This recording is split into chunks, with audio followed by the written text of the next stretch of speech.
What's up, party people? I'm back today with another video. Today's gonna be a reaction, a little anime reaction to actually a show that I've never seen before. So I don't even know how I'm gonna react to it because I can't provide much insight on anything, and I can't necessarily like put things in a ranking order if I've never seen it. But nonetheless, it's gonna be exciting though. Hopefully, you feel me? It was recommended to me. This one is the top 10 Fate fights. Is the name of it, and I'm not even totally sure what Fate is. I think it's a show. I think that's the name of the show.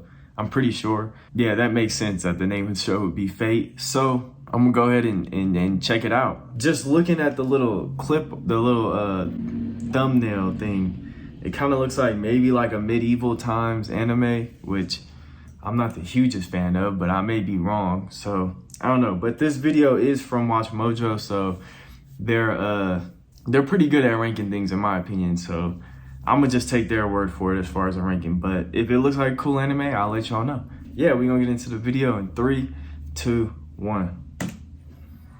An epic that combines modern settings and legendary heroes summoned from the past, duking it out for the artifact known as the Holy Grail. I'm sure you've guessed what franchise I'm talking about by now, haven't you? If you didn't, you need to hang out on the internet some more. With how popular the series has become, it's about time we have a video on the Fate series. And what better topic to focus on than the fights? After all, a war for the Holy Grail's just as good as the fights that set the stage. Damn, this shit must be hella big if he's saying you need to get on the internet more if you never heard it. I've never heard of this, like, not once. For the winner's coronation. On the other hand, who wouldn't want to take a trip down memory lane and relive some of the epic fights that Ufotable's known for? Without further ado, here are the top 10 fights in the Fate anime series.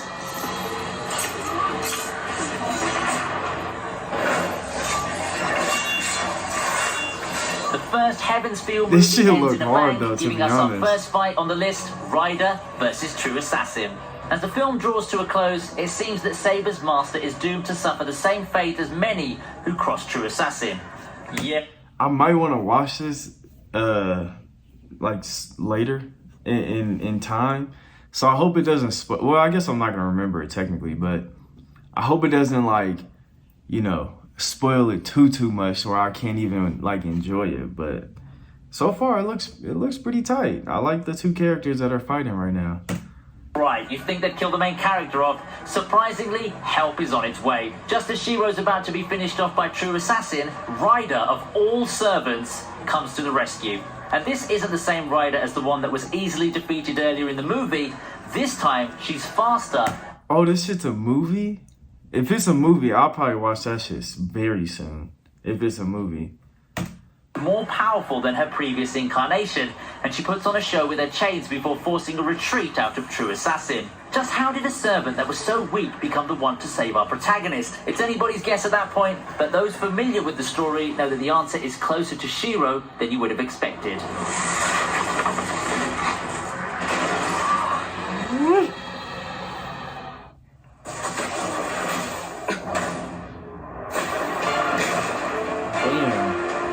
What the fuck? Next up, we have Archer versus Lancer in Unlimited Blade Works. Everyone knows him for the jokes about him dying, but when you look at it from another perspective, Lancer's probably one of the strongest servants summoned in Fate Stay Night's Holy Grail War. He constantly falls victim to the biggest curse in anime while fighting, not being a main character. An even match battle quickly goes in Lancer's favor as he reveals that he is indeed taking it easy in their first confrontation. With all the shackles removed, Lancer proves to be without peer in combat, and Archer finds that out the hard way. Nevertheless, both combatants remain calm and collected as Lancer unleashes his noble phantasm, Gay Bold. A full-powered Row IS barely protected Archer from the powerful noble phantasm. Maybe Gay Bold secretly the most powerful noble phantasm in this war. Oh god damn, these colors are crazy. The only way to survive it is to defeat Lancer beforehand. And speaking of defeating Lancer before he can use Gay Bold,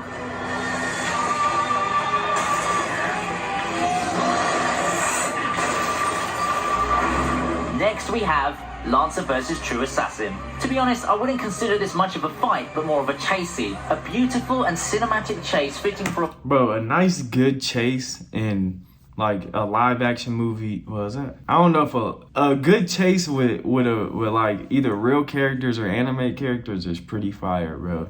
I like seeing chase downs. A movie of the Fate franchise. Seeing a pattern with short, visually pleasing fights in Heaven's Feel? When you think about it, the eye test shows that Lancer has the fight against True Assassin 1 in all regards. He chased... Damn, True Assassin must be the shit, because he's fighting... He's been in 2 of the first 3 fights. Pretty good. True Assassin throughout the city, and he outmaneuvers and overcomes all the True Assassin throws at him. Even with superior combat abilities, Lancer fails to catch True Assassin in time, and is led to a confrontation with the Shadow that's been haunting for Yuki City. Seeing the threat of this new enemy, Lancer attempts to use Gay Bowl, but is slain before managing to let loose the destructive Noble Phantasm. The fight is here to showcase the threat of the Shadow and how a big player it is in the story. The look of disbelief on Lancer's face says it all. That nigga just squeezed the heart. Will True Assassin be able to defeat a servant of Lancer's caliber, but with the mysterious Shadow by his side, masters and servants beware.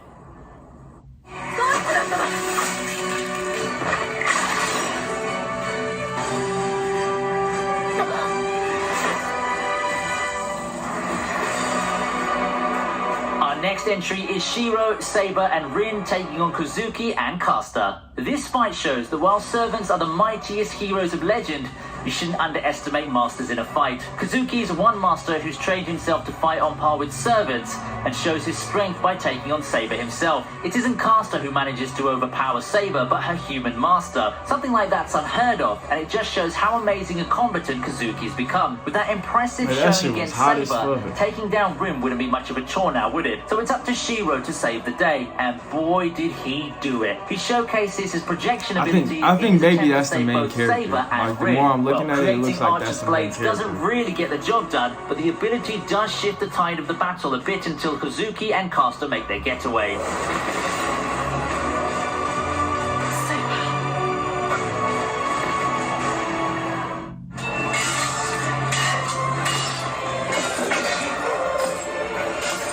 Has the next great fight on the list, Saber versus Lancer. This fight isn't the first to feature Saber taking on Lancer in the Fate Zero timeline. Previously, Lancer always seemed to come out on top. However, the battles would always be interrupted, which results in a debatable draw. This time, Saber and Iris Field confront Lancer for the last time, hoping to finish the duel between the servants and finally decide a winner. The two servants exchange blows as equals, and we see how much Saber values fighting with... Bro, if this is a movie, this is fucking crazy. You gotta fit all these good-ass fights in a movie? It has to be a show. Ain't no... I mean, I guess there is a way, but... So far, the fight scenes look pretty amazing. I'm not gonna lie. And a clear conscience. Unfortunately for her though, someone whose fate is tied to her doesn't share her ideals. Yep, that fight's cut short by Kiritsugu's intervention. He coerces Kaneth to use his command seal in order to force Lancer into committing suicide. With that, Lancer dies, cursing the Holy Grail, Kiritsugu, and the world. And it's such a shame that such a good fight ended in a tainted way. Then again, all's fair in love and war, and Kiritsugu's the embodiment of that saying.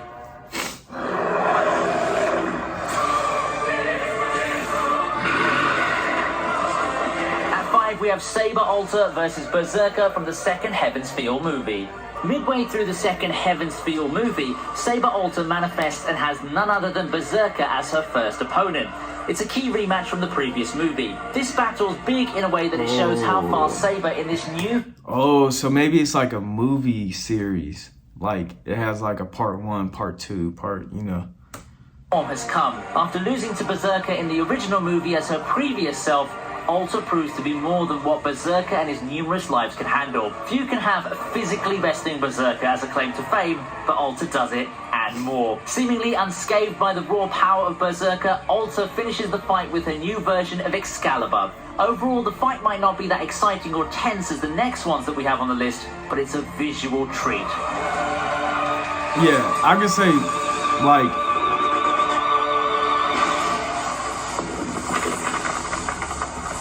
One second. I'm gonna say like I'm gonna say like I don't know the storyline or the plot, but so far the fights look beautiful. Like these fights look crazy.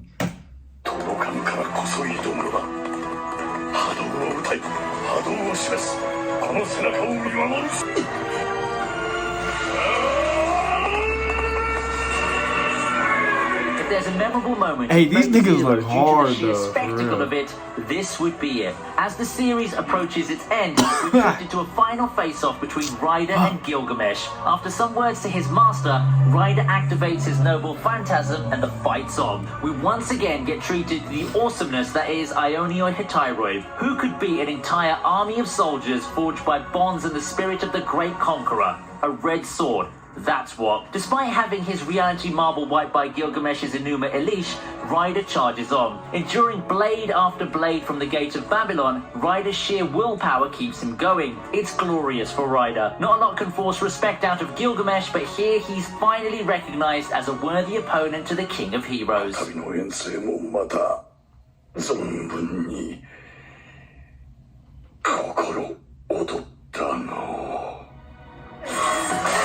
Oh, I guess I know who dies.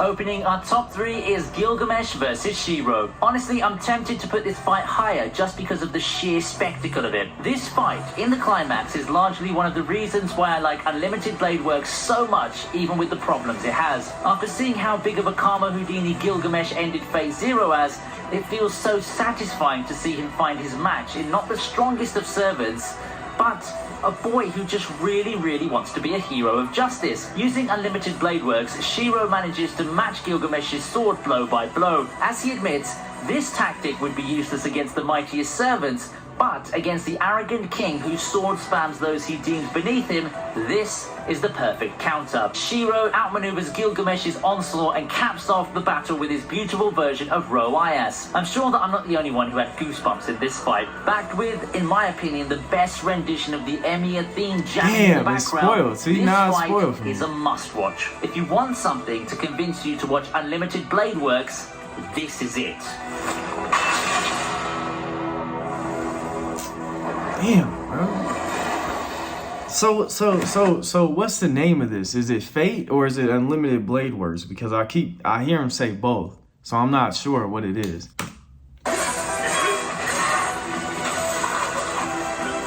In a close race for the top spot, Archer versus Shiro falls short in second place.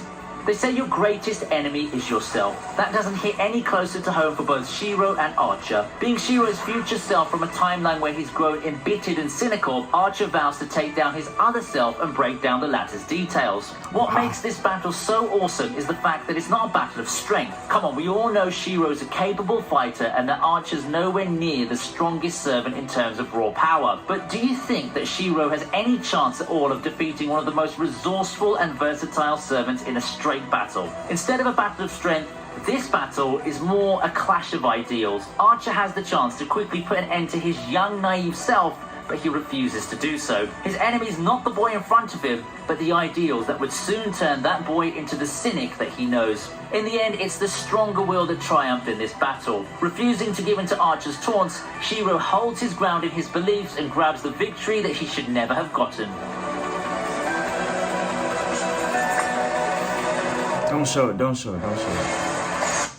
Bro, I ain't gonna lie, that fight right there when he was explaining like the context of it, that shit seemed pretty interesting. I might have to check this out pretty soon. Thanks for whoever, I gotta get your name, but thanks for fucking leaving this down there in the comments.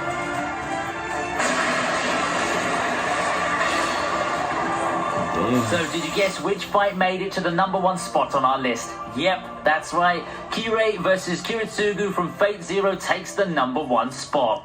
With Kirei versus Kiritsugu, we have an unorthodox fight for anime standards. With the past entries, we've been treated to amazing reality marbles, excellent swordsmanship, and loads more. However, this fight needs no such useless fireworks. Kirei and Kiritsugu battle it out as foils, two people who are cut from the same mold, pragmatic monsters who are beyond right or wrong in their personal crusades. Everything in the fight is what you'd expect for a final battle between two masters, given Fate Zero's stellar reputation. Fluid fight choreography and brilliant strategizing highlight the rather short confrontation between two people who are essentially the same, and you can see it in their exchanges. Despite being this badass mage killer who doesn't give a damn about fighting clean and honorably, Kiritsugu finds his match in the priest, who acts as a wall that he just can't overcome. Instead of a slugfest, we're treated to a brilliant dance of assassins.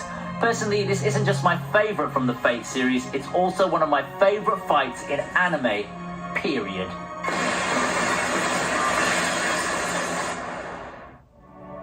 And there we have it, the top 10 Fate anime fights. Do you know that the third and final Heaven's Feel movie is due out next year? That's right, one more year before it all ends with one hell of a finale. But wait, we've barely covered the thousands of spin-offs that the franchise has spawned. Would you like to see a part 2 for this video, which includes fights from the non-Ufotable series? Like the video if so. Don't forget to subscribe if you haven't, and hit that notification bell button so you never miss any of our uploads. I'll see you next time on ViniTube. Trace off. Oh shit. Okay, oh shit. So it's not Watch Mojo.